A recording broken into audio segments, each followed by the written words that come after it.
দেশে মায়ের সাথে ইফতার করার ফিল একটা পাইছি আজকে। মদিনা লাখো বাংলাদেশি প্রবাসীর স্বপ্ন, ত্যাগ আর সংগ্রামের শহর।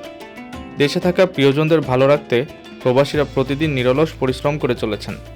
তাদের ব্যস্ত দিনের শেষে একটু আনন্দের মুহূর্ত ভাগ করে নিতে বিকাশেরই ইফতারের আয়োজন।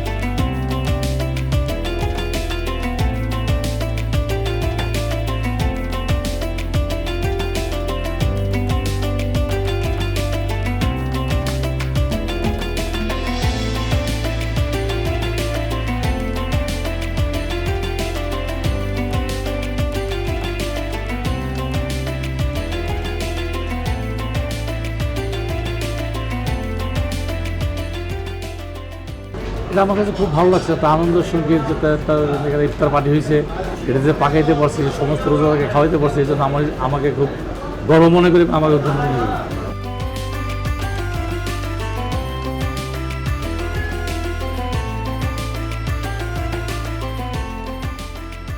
11তম রোজার মধ্যে আজকে আমি দেশের মতো ইফতার করলাম এখানে। প্রবাসীদের প্রতি ভালোবাসা ও কৃতজ্ঞতা প্রকাশই ছিল এই আয়োজনের মূল উদ্দেশ্য। ইফতারে অংশ নেওয়া রেমিটেন্স যোদ্ধাদের বিকাশের পক্ষ থেকে অসংখ্য ধন্যবাদ।